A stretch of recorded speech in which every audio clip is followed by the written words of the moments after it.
everybody. Whether you're on the East Coast, West Coast, or around the world, this is Coast to Coast, and it is our 500th episode. So for those of you who've been along with us this time, man, thank you. What's happening, guys? You're welcome. 500 good morning. episodes. Wow. 500 episodes. Yeah, amazing.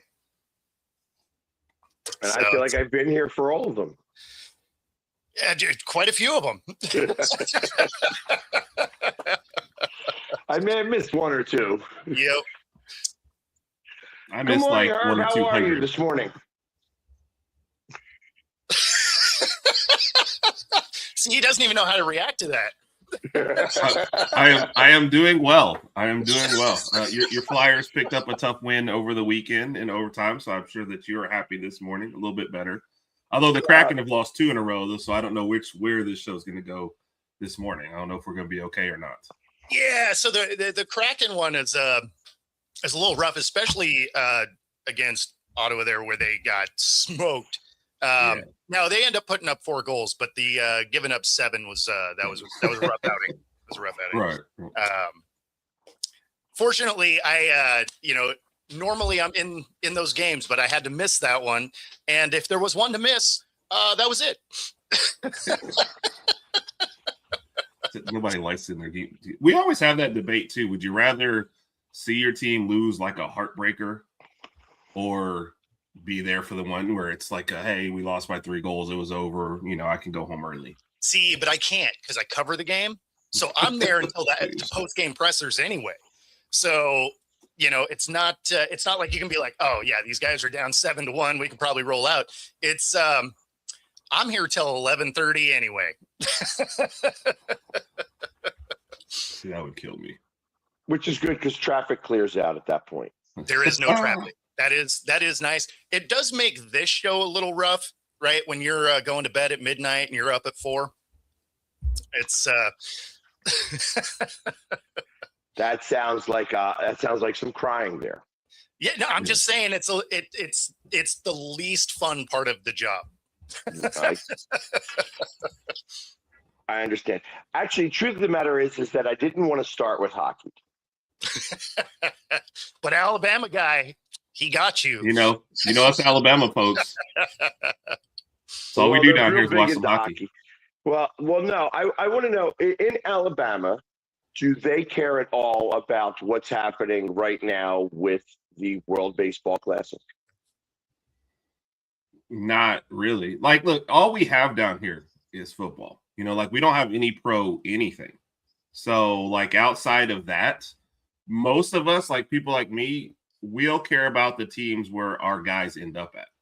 So after that, it's kind of like, there's one reason why I like doing this show is because I get to kind of stretch out and watch a different stuff and cover a bunch of stuff I don't normally do. Because like on our shows at night, it's just all Alabama stuff. Well, let me ask this then, because March Madness is about to happen. Do they have a basketball team that's going to be competing? Yes. Yeah, they dispatched Auburn pretty good. Yeah. We are the number 2 seed in the SEC, and we're projected at around a 4 seed in the NCAA tournament. But this has been like for the last 5 or 6 years, the coach that we have, Nate Oates, has pretty much had the best run, of Alabama basketball he's had. I don't think maybe after the first year, he hasn't done anything less than a Sweet 16. He's also had an Elite 8 and a Final 4 in that mix. So this is the best stretch of it that we've had. Okay. But typically it's like when your football team's doing a little worse, you pay a little bit more attention to basketball. So we really need him at this time. But other than that, yeah. And I'm not speaking for everybody in Alabama, but I'm going to tell you the majority of people, because you don't have a pro team, like you pour everything into the college team. Like there is nothing else. So yeah, well, no, think about it. Any pro that. teams that, yeah, well, any pro teams that you follow are not going to be in the state, So you're already thinking, like, if I really invest in, the Braves, you're going to be doing a lot of traveling for your games all the time. So That's fair. And it makes me wonder, like, because it's like Alabama, is it easier to be like a New Orleans fan? Is it closer to New Orleans than Atlanta? No, well, I mean, I'm in Birmingham, so you're like 2 hours to Atlanta, losing an hour. Okay. East Coast, like 6 hours to New Orleans. I was going to say, if he was closer to Mobile than Louisiana, would make sense. Yeah. So it just depends on what part. But again, a lot of people, they take their pro teams come from whoever their parents were, right? Or who was their favorite Alabama player? What team did they end up on? Like I used to root for the Titans for a while when they had Derrick Henry. And then when they're gone, he was gone, I'm like, I don't really care as much anymore. So Philly I love because of Jalen, and Devontae. Right. I was going to say, so you're an Eagles fan because of those guys. Yes. I rooted for them. I was rooting for them hard in the Super Bowl because of that kind of stuff. So Milroe got a ring. Hey, how about that? Another Alabama. And Robbie Oots, right? Didn't you have like 4 in the end? Josh Jobe. Yep. And I'm forgetting one. Yep. But that's where a lot of our love comes from.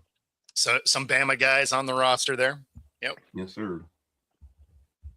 So we follow the other sports. It's just not, the same. It's not the same passion. Like when the Eagles lose, you're like, oh, and when the Eagles lose, I was like, oh man, that sucks.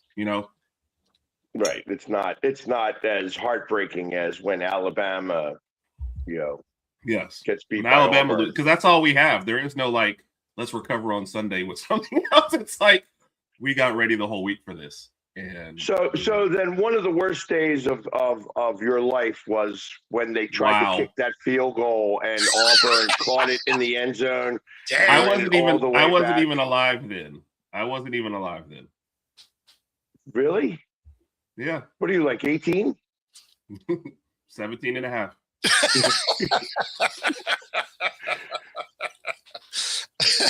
I was going to say that didn't happen that long ago. But out of all the things in our history, that's the one you went with. Well, no, because I mean, first off, I didn't even realize that Auburn is like the biggest rival of Alabama.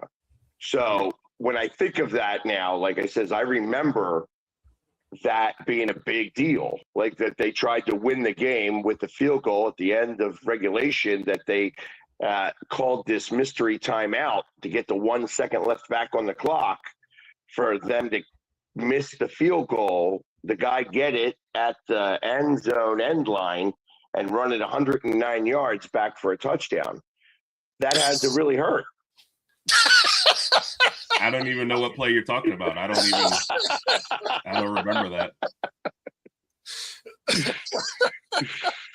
But see, I mean, and I also know that, like, hey, since Nick Saban's not there anymore, you guys haven't really won any national championships, right?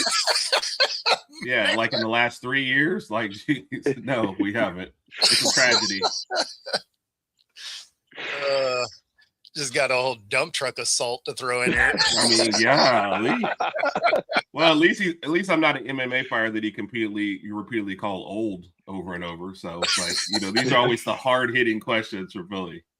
It's like, I'm not going to call you Mr. Alabama guy, but I'm going to go for your heart anyway. Well, now I'm just trying to talk about Alabama. Like, I'm trying to become one with that state. Yeah, so let's bring up all your heart. But like, do I need to be laying down on a couch for this? Is this a therapy session? This week on Snapped. Yeah. Is there anything else you want to bring up? You want to talk about the day Nick Saban retired too? Is that what we're going to go into that too, or no? No, because I wasn't a fan of Nick Saban. So, I mean, he was a great coach, and I know that he was able to do amazing things with that college. And, it's a shame. Like, it's a shame that he left the way that he did, and he didn't give the portal any chance. Realistically, as I think about the way that the portal has worked, I think that Nick Saban probably would have done much better than most coaches, because everybody wants to win a championship.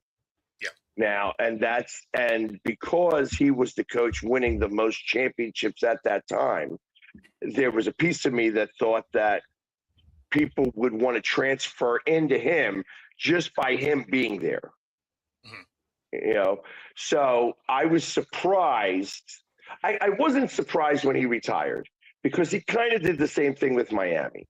He's like, oh, I didn't get the quarterback I want. Wah, I'm quitting.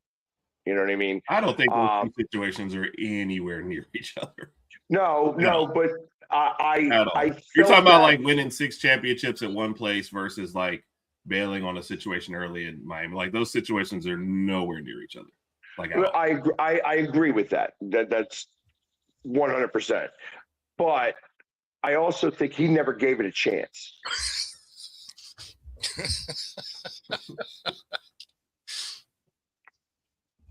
So, but I feel like that he could have been the one that created a lot of in traffic from that he'd have been able to, in essence, collect a lot of these great players, because Alabama was the spot where they were winning championships. And when you see that's the team that keeps winning, everybody wants to go there. That's why I felt like that there was such an influx into Georgia. Everybody wanted to go to Georgia because Georgia won back-to-back. It's you get the haves and the have-nots, and I think that he would have had a lot come in.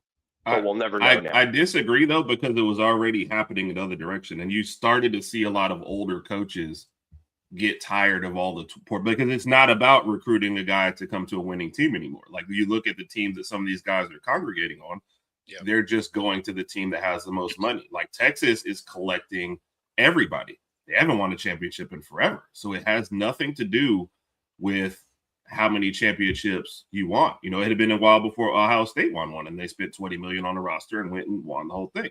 Mm-hmm. So college is not becoming about what coach do I like anymore and stuff like that. The transfer portal, like people like, Kirby at Georgia are still recruiting high school really well, and they're getting those guys to come there. But for the transfer portal, no, it's money first. Especially with the way the portal was when he walked away, because you could transfer a few different times. And so, I mean, you also just get tired of recruiting your own guys. Like once you get them on your team, you should be able to be like, okay, cool, they're on my team. And you can like start thinking about the job that you got to do, as opposed to them being able to leave your team during parts of the season.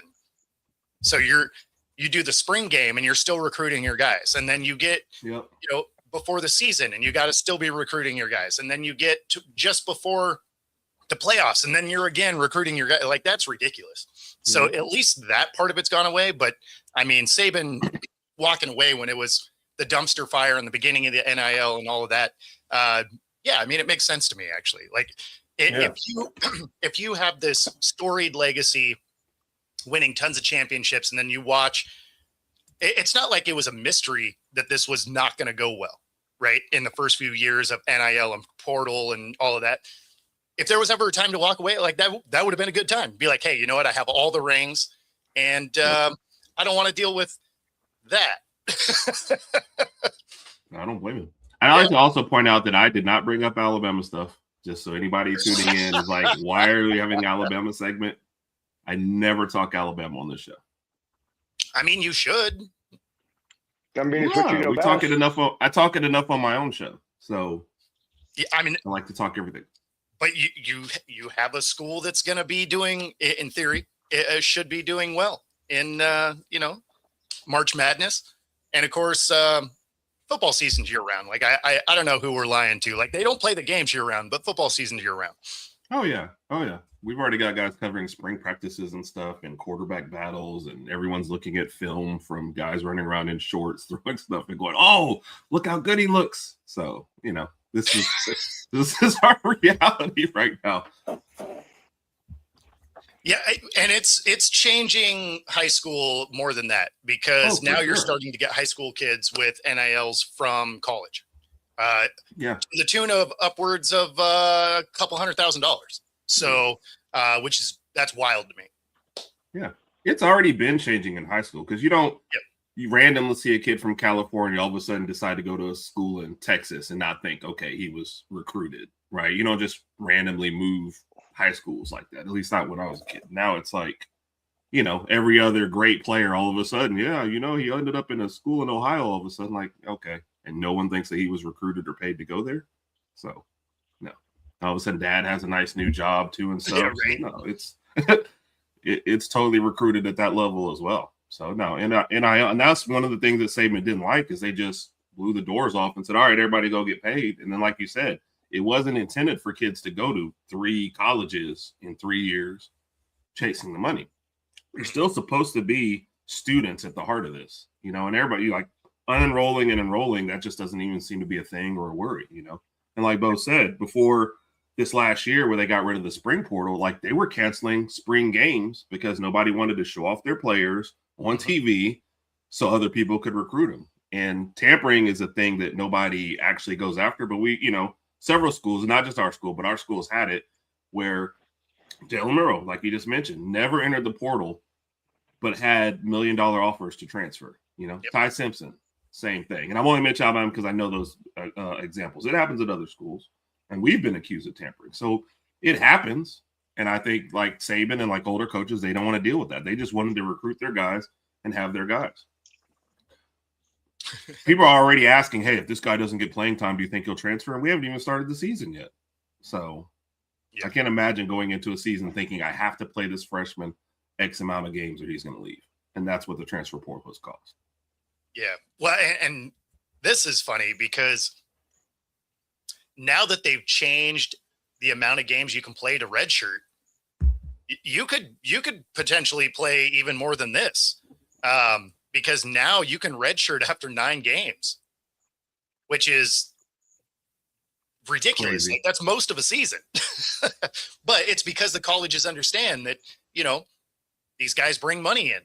So now if you redshirt every year after playing 8 games, it doesn't say which 8. Be there forever. Yeah. Right? You could just start, like, you just miss the first 4, play the rest of the season, and then college football playoff has nothing to do with the normal season. So you're there for their, playoff run. Based in that format, you could play forever. How soon do you think it'll happen that there will be a player who wound up playing maybe 2 years in college, goes pro, and is in the pros for a few years, and then finishes out in college? So it's happened kind of in basketball, kind of. G League. Yeah. So yeah. I think that's where the designation is going to happen. So I think it'll be, if you make it to the NBA, NFL, MLB, I think you're out. But if you make it to the G League, UFL, I bet you're going to see that kind of become a flexible situation. And again, solely because colleges are there to make some money. Right. Well, and that's what I'm saying. It's like, I mean, not for nothing, but and I'm going to use Saquon Barkley as an example. I think he played, only 3 years at Penn State. I don't know that he played all 4. It'd be odd, but after he's done with football at the NFL level, he could go back and finish at Penn State at like 34 years old, we'll say. What's to stop him? Well, there's nothing in the rules right now saying that he can't. Well, so I know when the basketball case came up, they said you had a 5-year window from when you start to end. So that's one reason why we were trying to bring the guy back. So there is some kind of window there from when you start to when you finish. Because like the last guy that we had, we were just kind of referencing there, he was a G League player. And then I guess he got tired of G League and came back to want to play in college, and they gave him an injunction for 5 games. It was a mess. But the argument they used there was he was still in his 5-year window. So kind of with what you just said there, he played 2 years here, went to the draft, didn't get drafted, was in the G League, there for 2 years, and then just decided he wanted to go back to college. So I think there is a window from when you start. It's not an infinite window if you started playing.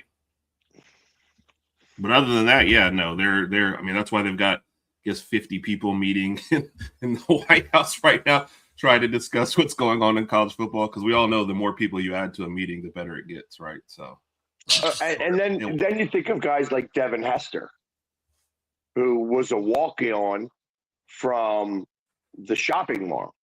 You know what I mean? He worked at a supermarket and he walks on to Chicago and does all those things. Never went to college, Mhm. you know. So again, he is definitely an outlier. You know what I mean? That it's rare that somebody just walks on from, you know, the supermarket and didn't spend any time in college and anything like that. But ultimately, because he never had a college career, in theory, he could decide to go to college at 34 or 30 even. You know, like he spends his time in the NFL. He was like working a job there, but he never went to college. Now he wants to go back to college. What would stop him from doing that? Because he never went to college in the first place.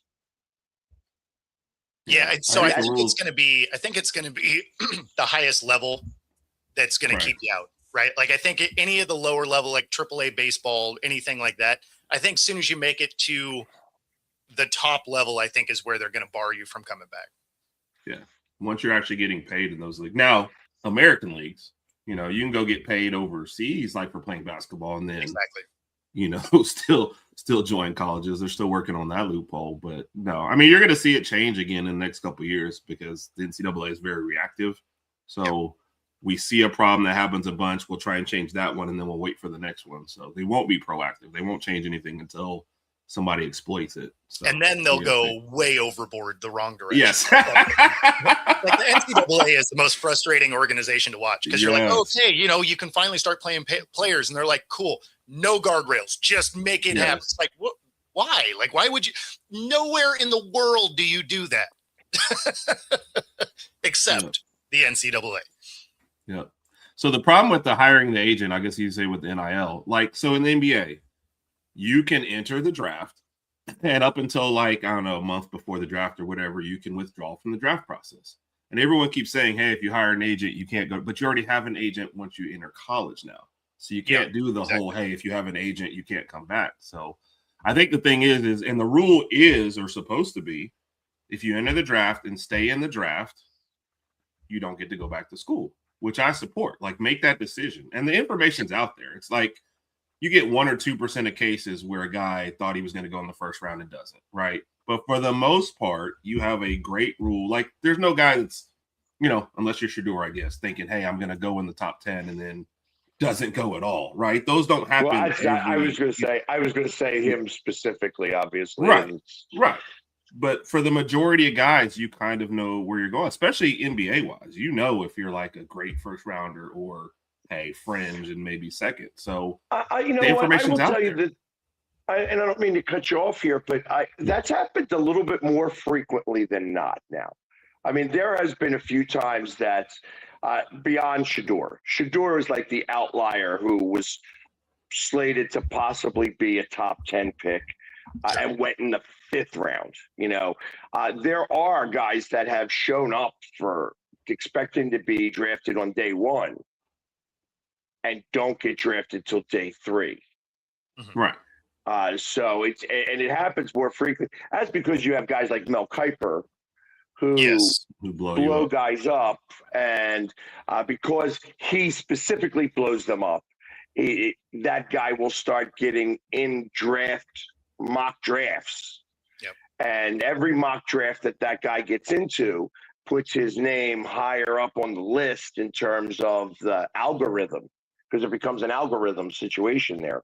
And ultimately, everybody's got him off the board because they realize that he's not that great, and it's only Mel Kiper doing the talking.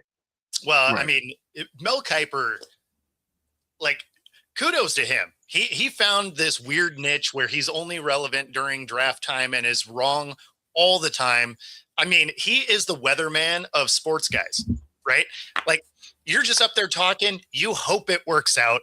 Most of the time, you're only ish right. But hey, good on him. He's made a whole career out of it. It's impressive. But the amount of times you listen to his takes and you're just like, were we watching the same film? Like, right. And no, not everybody has a agent there, Donna.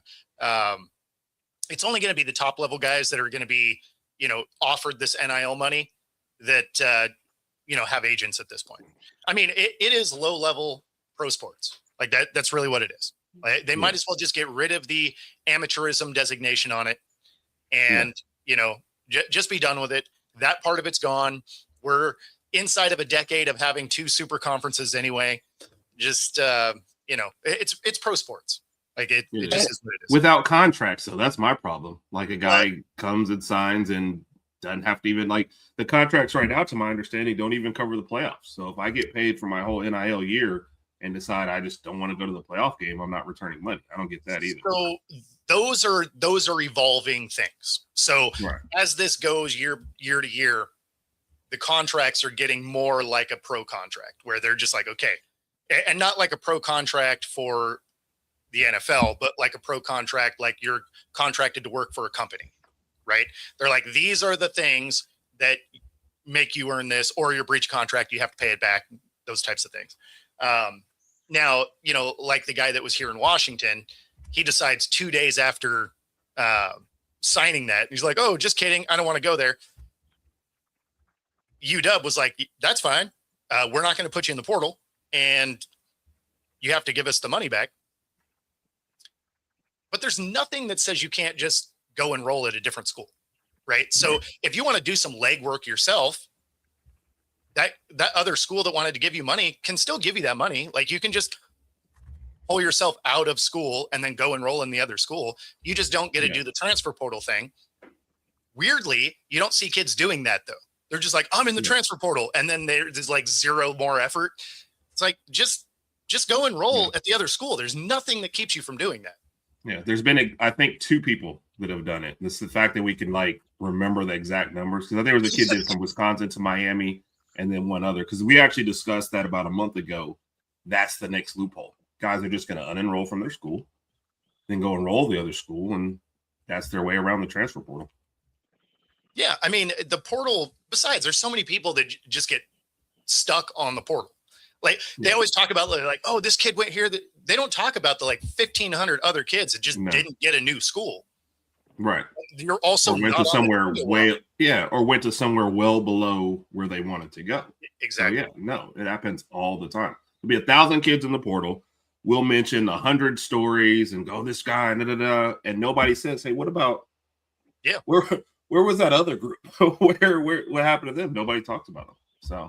No, and that's why you'll hear some of these coaches. They're like, yeah, these guys are saying, hey, I'm going to jump in the portal.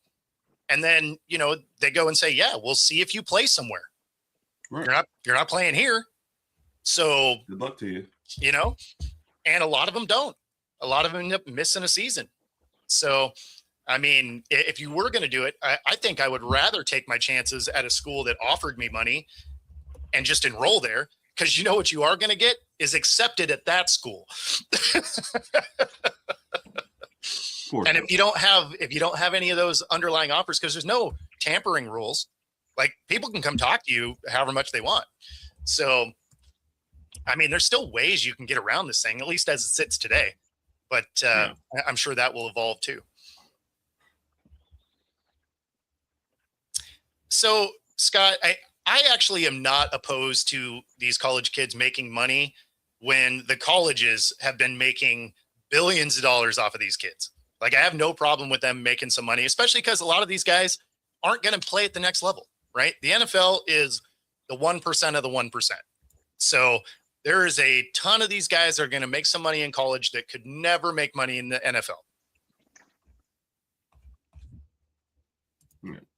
Now, they needed to have some rules. Yeah, for sure. That's what I'm saying. I just don't like the bouncing around and the, we sign a deal here. Maybe after six, games in, I'm quitting on my team, or, I don't see how it's a benefit to you to be in 3 schools in 3 years. Like, stuff like that just doesn't make sense to me. It also doesn't get you ready for life. Like, That's the thing with school, right? Is it's supposed to get you prepared for life. There is nowhere on the planet that you are going to be signing a contract and you're just like, meh, I'm not going to do it. And they're like, okay, like that does not work. You get sued in real life. They're like, you signed a contract. We got your signature here. You're going to do it, or, we're going to see you in court. Exactly. So, but I yeah, think it also creates a terrible college life for these athletes. First off, they're no longer one with that school in general because they are, mercenaries. everything's on them. So now it's like you have, and they become ultra cliquish Sure. and separated from the rest of, everybody in that school. Because I mean, that would happen anyway. That would happen anyway if you're getting paid $1 million plus and you're going to school with kids that are working at a diner trying to pay their tuition. Right. It's just it becomes ultimately this is it is what it is, and it's here now, and it's going to be like this, and it's like I said, it's trickling down all the way into, I mean, what was it? The Phillies just signed an 8th grader. Yeah, that's so ridiculous. It is. But he's like got 8 different tools. You know what I mean? And he's part of that Dominican area that's, 30% of the children from there and from those schools go on to play Major League Baseball.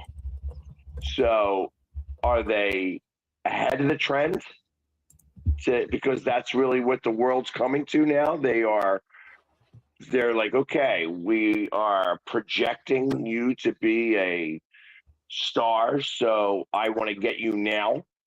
Like, imagine somebody, LeBron James was listed as the king at 13, 14 years old. Yeah. Imagine this world 22 years ago, 23 years ago. It's like somebody would have grabbed him in 8th grade. Mm-hmm. Yeah. Yes. I mean, it's weird. Like, and you're betting on a lot of things, right? When you're signing somebody in 8th grade, like, you're looking at that as, wow, I hope you keep growing. Like, like there's, I feel like you're going to get burned on that a lot more than you'd have success. Agreed. And of course, it's odd for me that it's the Phillies that did this because ultimately you're not seeing them go out of their way to do stuff like that. Like, I don't see, like, I don't know what went into all of the decisions to make that. However, when I did a little bit of research on it, the school that this guy's going to is a baseball school. Okay. So it's baseball is part of the curriculum there. Oh, that's he's learning math as it pertains to baseball. He's learning physics as it pertains to baseball. So I mean, it's like, and you could do all of that. It all makes great sense. I know that the Philadelphia Union do that with soccer players. That's why Kevin Sullivan, at 14 years old, got signed to go to Manchester United. You know what I mean? So when he's 18, he's going to be going to Man U because they know what type of schooling he's going to. Now, he's able to get on the pitch right now at 14, 15 years old and score goals. You know what I mean? So there's something equated to that. You had Freddie Adu, who was 13, 14 years old and good enough to play with men. Yeah. And play in the league and stuff like that. But in his case, with Freddie, it actually, I felt like he got targeted, because now you got adults that don't want to play with kids. Yeah. So you start to target those kids, and I don't know that it was fair to him, but it is what it is, and that's how it works. But it's just it's interesting, and it's obviously it's not done yet. We have a lot more to go with this. Yeah, I wonder if you could get the GM, like if you could get a soundbite from him, just explaining the rationale behind a move like that. Right. It'll be interesting to see this week while I'm down here at spring training, if I'd be able to get somebody to talk about it a little bit and go a little bit in depth.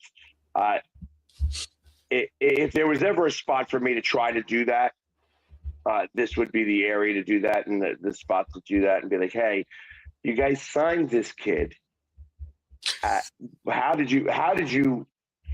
you find all this stuff out? Obviously, you have scouts there, and Thanks, Ron. I have to imagine there were a number of scouts that were interested in possibly doing this. And now that the Phillies broke the mold, Exactly. there's going to be other teams that do this. So, Yeah. and I got to imagine there's not many baseball schools. You know, I don't know of many, but in the Dominican, that's the way you get out of the Dominican. Yeah. You No, play right. baseball. Right.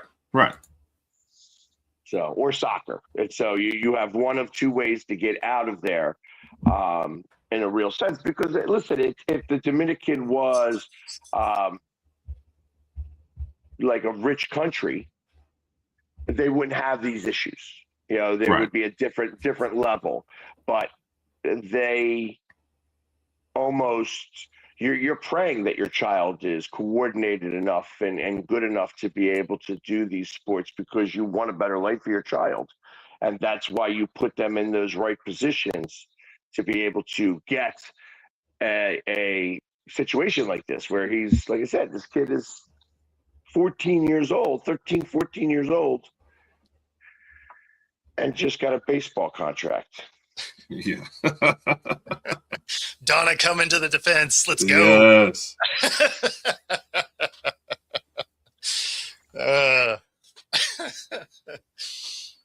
But speaking of baseball, I mean, I know Mr. Alabama guy. I know that you don't have a baseball team there. But, Well, do you I watch have, because baseball? of this show, I'm adopting the Braves so I can get through this summer. So we're actually even going to got a friend who's a Braves fan. She's a Braves fan. She's married to a Red Sox fan. So we are going to that series.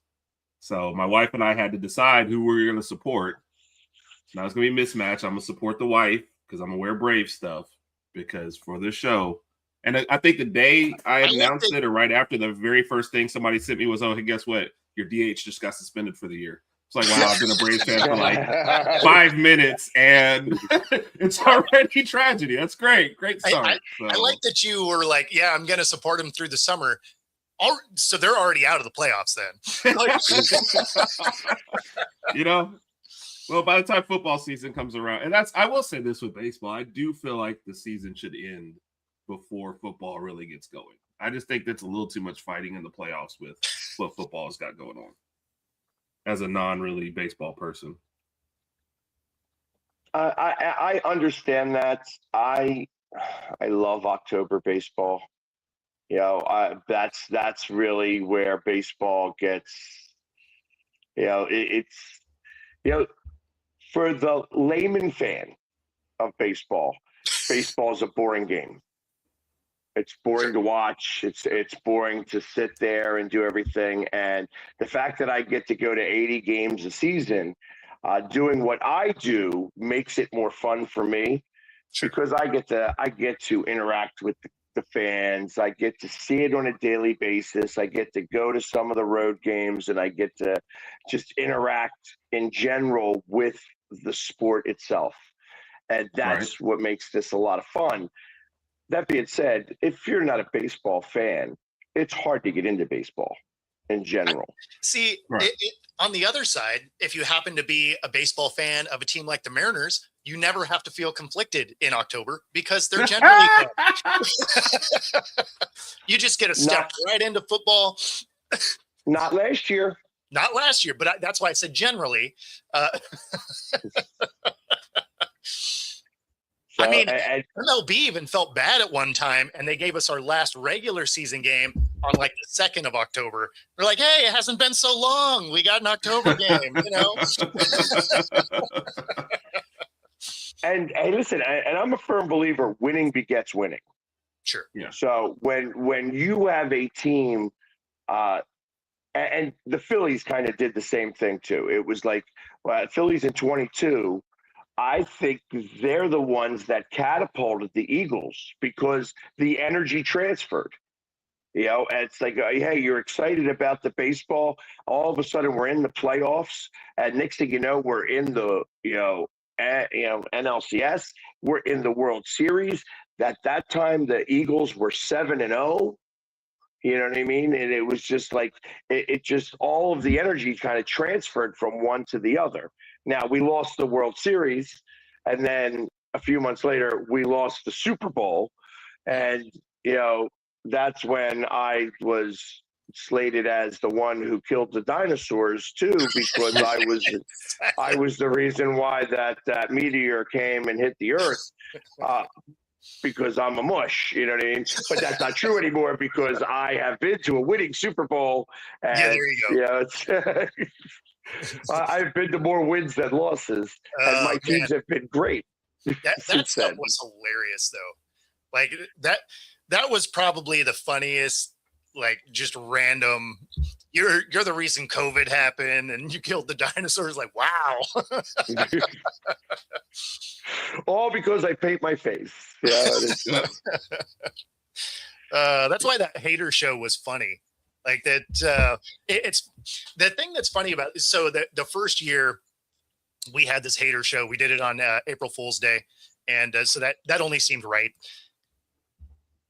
But weirdly, like we get less hate as this has gone on, and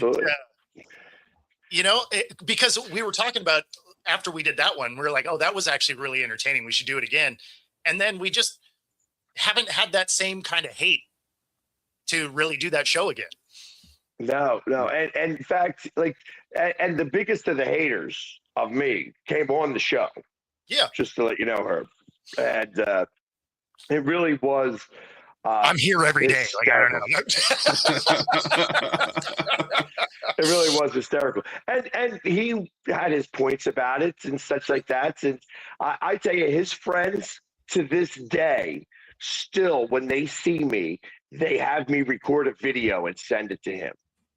On how here I am still. You got to see my face some more, and he's, still a hater. Yeah. No, I mean, I have someone that's on my channel that, and I love it because they help you get paid. But it was hilarious because they will thumbs down every single video. First off, I want that kind of free time. Yes, But it is really funny. They never comment, but it's a thumbs down on every video I put out, which is hilarious to me. That's wild. Yeah. I still makes me wonder, are they watching? Are they watching it? Are they watching all these videos? And I mean, you have to watch it long enough to thumbs down it because you have to go into it, right? Like you don't get that option until you click on it. So, I mean, if nothing else, you get the view. Even if you don't get watch hours, you get the view for it. Yeah. Like, I mean, first off, I don't know what I did to make you that mad. That's probably Chris. I want to know. Yeah, probably is Chris. I want to know just for personal entertainment value. Right.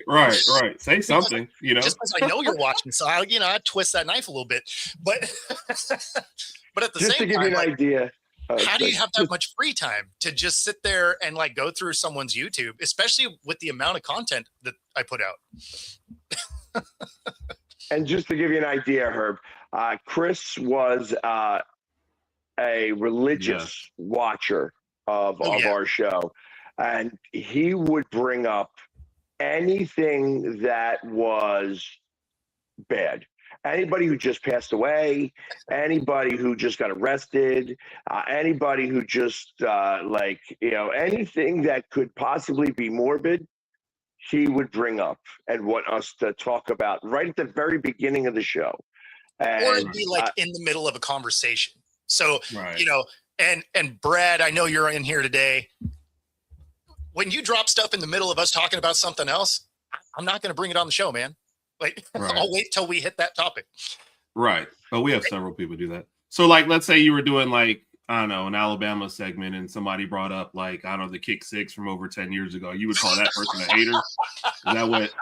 Is that how, just so I just want to understand, you're saying that's the kind of thing that Scott would do, right? No, because they don't leave a comment, it's just the thumbs down. So, because if they leave a comment, you know who they are. If you leave a thumbs up or a thumbs down, you don't know who they are. Right. And that's not a hater. That's just somebody who is expressing just knowledge of Alabama football from 10 years ago. Right. Okay.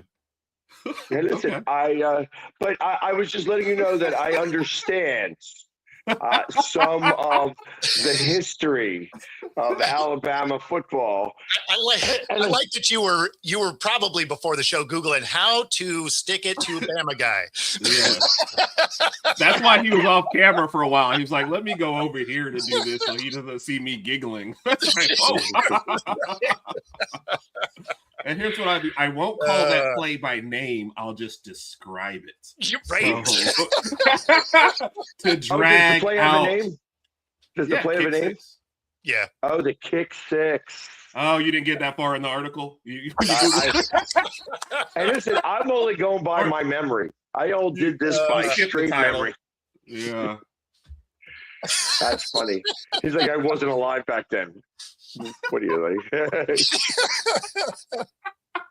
The look on your face when I said it, you're like, wait, what? That's because we got him on an NIL deal in 8th grade. So it makes sense he wasn't alive yet. Man. But to get back to a topic, what I really wanted to talk about was a little bit of the World Baseball Classic. And does it look like any other teams are going to be in it other than the USA and Japan? Sorry, say that again. Any other teams in it besides Japan and USA and USA? Man, not really. Yeah. They just those teams look so stacked. Yeah. And it's funny. As I was flying down to Clearwater, I was sitting next to a kid who had a Dodgers hat on, and I poked a little fun at him, like, I don't like that hat very much of yours, and it's blah blah blah.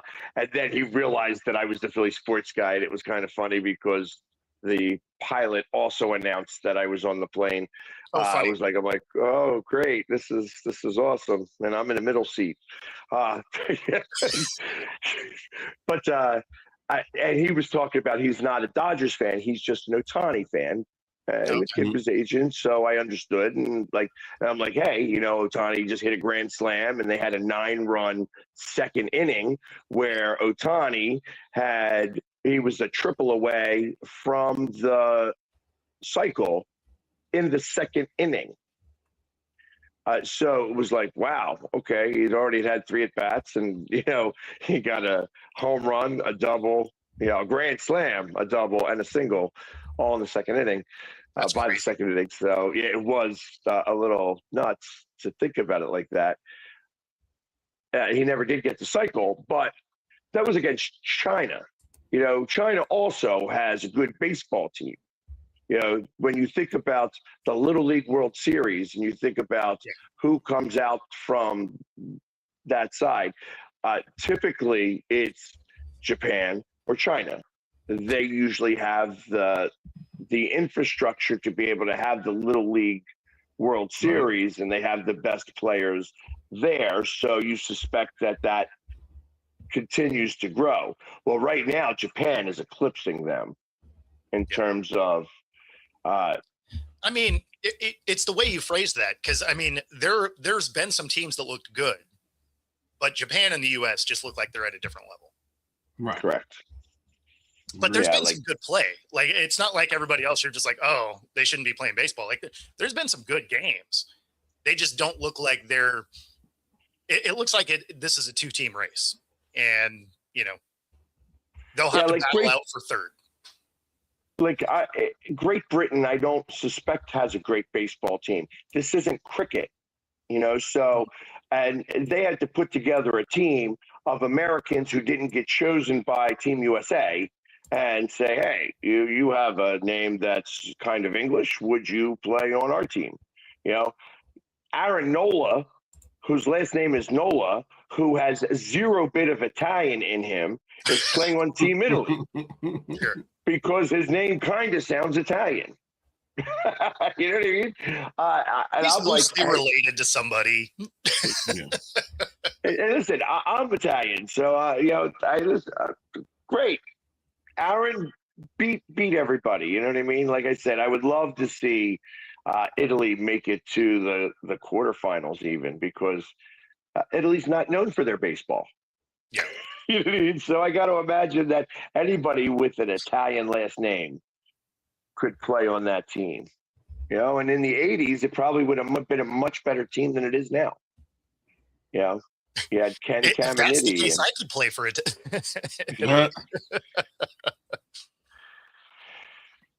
So to talk some football before we get out of here today, probably the biggest move over the weekend is not Tua.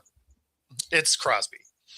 Crosby to Baltimore is pretty amazing. But if you're Burrow, you have the 28th ranked offensive line. You have these three dudes trying to get you a couple times a year. I think this is the year that he ends up on IR for 2 years in a row. Yes. If I'm Burrow, I consider going down at the first hit anyway. Oh, done. It was just touch. Done. No, not doing this for the rest of the day. So, yeah. It's interesting. I have heard some rumors rumbling about Myles Garrett again. Interesting. That Cleveland, obviously they just changed Deshaun Watson's contract and freed up $48 million. And I've heard rumors and rumblings that the Eagles and Browns are discussing possible one-for-one trades. Now, there's very few one-for-one trades that make sense with the Browns, short of Myles Garrett, and I guess you could say A.J. Brown. You could also possibly say Jalen Carter. And because the Eagles just signed Jordan Davis. Jordan Davis right now is the highest paid defensive lineman to ever play the game at the moment. That'll change next week when somebody else gets signed. Right. But for this moment in time, he's the highest paid. And they also put on that same note that Jalen Carter is possibly on the block. Now, I don't know if that's coming from the Eagles. Right. I know a little bit deeper inside that locker room that they're hoping that Jalen Carter does turn it around, that he had an off season last year, that there were some outlying issues that was created by Jalen, and that he hopes that they're hoping that the contract that Jordan just signed brings Jalen Carter back around again to see what's possible. But that being said, the fact that I heard about Myles Garrett for Jalen Carter as potential trade, where the Eagles would take on all of the financial responsibility, is an interesting trade.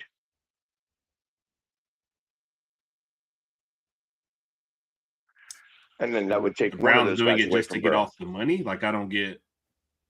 What are we doing for the Browns? I mean, they restructured Deshaun again. So, I mean, they're trying to move money around, but I'd be surprised if they get rid of him, honestly. I think it's a little bit far-fetched. I agree. Yeah. But what it's coming down to is that the rebuild of Cleveland, that if they're taking it seriously, they have no need for Myles Garrett at the moment. Oh, I agree with that. And Yeah. and if there was the ability to get rid of him, because it is a lot of money and you have to take on a big financial responsibility with that, you get a lot with him, obviously. If there was any team that was able to work the capology well enough to be able to accept him in, especially now that they've signed Jordan Davis, I think it's the Eagles that could make that happen. Right. I'm just saying, if I'm Cleveland, I'm getting picks. I've got to have some other stuff attached to it. If I'm doing a rebuild, I don't need a player. I need more draft capital. Except the Browns have just messed that up. But they're going to mess it up. Yeah, I mean, that's a given. But I at least want the chance to mess it up. Yeah, but you can't. It doesn't equate. You can't take on $160 million and give up a first-round pick for that. Yeah, that's the problem. So because you're taking on the money, he's only got a value of, even with as many sacks as he has, he's only got a value of a second or a third round pick because the money is so severe. Right. And that's the difference. But if I was going to trade Myles Garrett, I would like announce it and just see what offers I get out there versus going with like a 1-for-1. You know, it's kind of like when the Lakers traded Luka and honed in on one team and didn't get a whole stat. I just feel like somewhere in there, despite the money. So, and I haven't looked at all the numbers or whatever, but I feel like there's a better deal out there if you're the Browns, especially if you really you got time. You got time because you still have post draft, and I mean there's plenty of time to have something come to you. That being said, that does get us to the top of the show. If you've been watching here on YouTube, be sure to like and subscribe. If you're listening on ICU Radio 97.3, we do have some smooth jazz headed your way coming up next. Otherwise, we will see y'all tomorrow. Take it easy, everybody. Peace.